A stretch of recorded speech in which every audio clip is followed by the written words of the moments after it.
क्या आप भी पहली बार करने के लिए जा रहे हैं अपनी फीमेल पार्टनर के साथ? अगर ऐसा है कि आप पहली बार करने जा रहे हैं, तो आपके मन में भी बहुत सारे डाउट होंगे एंड किस तरीके से शुरुआत करना है, कैसी परफॉर्मेंस होगी, क्या नहीं करना है, ये भी बहुत ज़्यादा इम्पोर्टेंट है।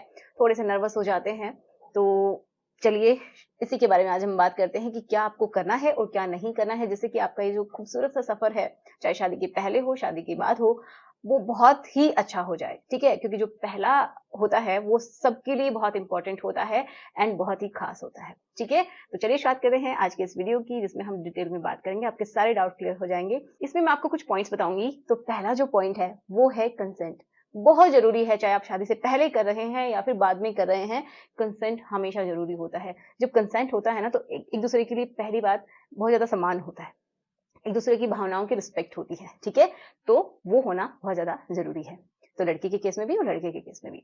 Second and very important, communication. आपकी जो कम्युनिकेशन की जो ये समझिए स्टाइल है, वो बहुत अच्छी होनी चाहिए। ये नहीं कह रही कि आप बिल्कुल प्रोफेशनली बात करें, नहीं, बिल्कुल नॉर्मल बात करें, लेकिन आप अपनी इस तरीके से बातें करें कि उसको महसूस हो कि आप बहुत ज़्यादा केयरिंग हैं, बहुत ही उसकी अच्छे से रिस्पेक्ट करते हैं, उनकी बातों का आप सम्मान करते हैं, ठीक है? तो आप अपने बारे में उसको बता सकते हैं कि क्या आपको अच्छा लगता है, क्या आपको अच्छा नहीं लगता है, और बहुत इंपॉर्टेंट बात, आप अपनी फीमेल पार्टनर से भी पूछ सकते हैं कि उसको क्या पसंद है और कैसे पसंद है, ठीक है? तो वो आप पूछ सकते हैं। और भी बहुत ज़्यादा इम्पोर्टेंट बात ये कि पहली बात सबको घबराहट रहती है, तो उसके बारे में भी आप बात कर सकते हैं कि पहली बार में हमेशा परफेक्ट होना ज़रूरी नहीं है। परफेक्ट का मतलब जितना हो उतना ही ठीक है, ठीक है? तो ये आप कम्युनिकेशन के थ्रू कर सकते हैं, बातों के थ्रू कर सकते हैं। और कम्युनिकेशन का एक दूसरा तरीका है, जो कि बहुत ही ब्यूटीफुल है, वो है आपकी खुशबू। देखिए, हर एक लड़की चाहती है कि जो उसका पार्टनर है ना, वो अपने आप को मेंटेन करके रखे, उसकी बॉडी को बहुत अच्छे से वो साफ-सुथरा रखे, ठीक है? उसकी बॉडी से बदबू नहीं आनी चाहिए, इससे आपकी हाइजीन का पता चलता है, आपकी पर्सनैलिटी का पता चलता है। तो अगर आप अपनी बॉडी को अच्छे से मेंटेन करके रखते हैं, तो कोई भी फीमेल आपकी तरफ अट्रैक्ट होती है, ओके? तो उसके लिए आपको कोई भी अच्छी-सी प्रीमियम क्वालिटी की फ्रेग्रेंस का इस्तेमाल करना चाहिए। अब बहुत बार होता यही है, लड़कों की प्रॉब्लम यही होती है कि उनको ये नहीं पता होता है कि किस तरीके की फ्रेग्रेंस आप यूज़ करें। और उनको ये भी नहीं पता होता है कि जो मेल्स होते हैं, उनकी जो बॉडी की स्मेल होती है, वो फीमेल के कंपैरिज़न में बहुत ज़्यादा स्ट्रॉन्ग होती है, ठीक है? एंड जो फीमेल्स होती हैं, उनकी सूँघने की क्षमता मेल्स के कंपैरिज़न में बहुत ज़्यादा गुना होती है। तो आप समझिए कि जब आप अपनी बॉडी के अकॉर्डिंग परफ्यूम चूज़ नहीं करेंगे, कोई अच्छी फ्रेग्रेंस आप यूज़ नहीं करेंगे, तो आपकी बॉडी से अजीब-सी स्मेल आती है, क्योंकि जब आप परफ्यूम लगा लेते हैं, तो भी उसके बाद भी एक जो स्मेल है, वो बॉडी के साथ मिक्स हो जाती है और एक अजीब-सी स्मेल ही हो जाती है, ठीक है? जो कि बिल्कुल भी अच्छी नहीं लगती है। तो कम्युनिकेशन का ये दूसरा तरीका है कि आप एक प्रीमियम क्वालिटी की फ्रेग्रेंस का इस्तेमाल करें, जिससे कि फीमेल आपकी तरफ अट्रैक्ट हो, ओके? तो आप अपनी खुशबू का एहसास करवा चुके हैं, बातों के थ्रू उसको बहुत अच्छे से कन्विंस कर चुके हैं एंड अब बारी आती है आपके सॉफ्ट टच की। तो नेक्स्ट जो पॉइंट है, वो है सॉफ्ट टच। तो आप सॉफ्टली उसको टच कर सकते हैं, सहला सकते हैं, उसके बालों से शुरुआत कर सकते हैं, उसके हाथों से एंड उसकी जो फिंगर्स होती हैं, उनमें बहुत सारे ऐसे पॉइंट्स होते हैं जिनसे वो एक्साइटेड फील करती है, उसको बहुत अच्छा लगता है। तो बॉडी की डिफरेंट डिफरेंट फीमेल के अलग-अलग पार्ट्स होते हैं, तो वहाँ पे आप उनको टच कर सकते हैं, उसको कंफर्टेबल फील करवाएँ बिल्कुल। एंड देन उसके बाद जो नेक्स्ट पॉइंट आता है टच में ही, वो है आपकी बॉडी का स्पर्श। तो आप उसको हग कर सकते हैं।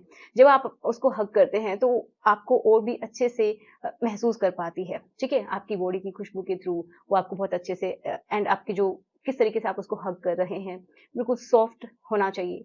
तो उसके थ्रू वो आपको महसूस कर पाएगी। आप उसका ये समझिए आप अपना एहसास उसको करवा रहे हैं, ठीक है? तो एंड नेक्स्ट जो उसके बाद स्टेप होगा, वो होगा किस। तो वो पॉइंट्स जहाँ पे फीमेल सबसे ज़्यादा एक्साइटेड फ़ील करती है, वहाँ पे आप किस कर सकते हैं। लेकिन शुरुआत में ही ऐसा नहीं है कि वो अनकम्फ़र्टेबल हो जाए। शुरुआत में आप बिल्कुल उसके फ़ोरहेड से शुरू कर सकते हैं एंड उसके जो हॉट पॉइंट्स होते हैं, उसकी फिंगर्स होती हैं, उनके हाथ होते हैं, नेवल होती है, तो उनके जितने भी हॉट पॉइंट्स हैं ना, वहाँ पे आप उनको सॉफ्टली टच करेंगे, सहलाएँगे एंड देन आप किस कर सकते हैं एंड लिप्स। तो इस तरीके से आप धीरे-धीरे किस करेंगे। ऐसा नहीं है कि रफली आप शुरुआत में जा रहे हैं, तो जिसकी वज़ह से वो अनकम्फर्टेबल भी हो जाती है। ओके? एंड देन बारी आती है नेक्स्ट पॉइंट, पेनिट्रेशन की। अब बहुत सारे लोगों के मन में डाउट यही रहता है कि वो कैसे किया जाए, तो उसके लिए देखो बहुत सारे लोग गलती करते हैं कि वो लोग कंडोम यूज़ नहीं करते। तो मेन इम्पोर्टेंट है कंडोम का इस्तेमाल कीजिए। ठीक है? बहुत ज़्यादा इम्पोर्टेंट है आप दोनों के लिए। एंड उससे भी ज़्यादा इम्पोर्टेंट है कि आप लोग कोई भी अच्छा-सा ल्यूब इस्तेमाल करें। जब आप इतना इम्पोर्टेंट कदम उठा रहे हैं तो उसके लिए एक अच्छा सा ल्यूब का भी आपको इस्तेमाल करना ही है, जिससे कि जो पेनिट्रेशन का जो प्रोसेस है वो बहुत ही आसान हो जाता है। क्योंकि शुरुआत में हो सकता है जो फीमेल है उसका भी पहली बार है, आपका भी पहली बार है, तो ऐसा नहीं होता है जैसे कि आप फ़िल्मों में देखते हैं, ऐसा बिल्कुल नहीं होता है।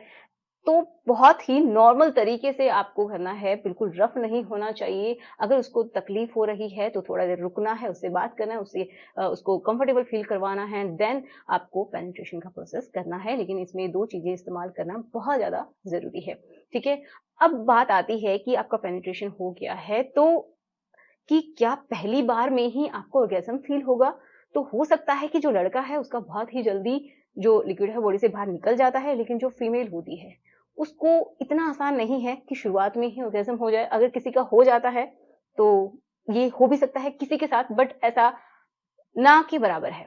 बहुत सारे लोगों के साथ ऐसा शुरुआत में नहीं होता है क्योंकि उनको शुरू में सच में पता नहीं होता है कि किस तरीके से ऑर्गेज़म होता है। तो अगर आप एक्सपेक्ट कर रहे हैं कि पहली बार में ही आप तो 1 घंटे, डेढ़ घंटे कर लेंगे, तो ऐसा ना सोचें। पहली बार में ही आप चरम सुख तक पहुँचेंगे, ये भी ना सोचें।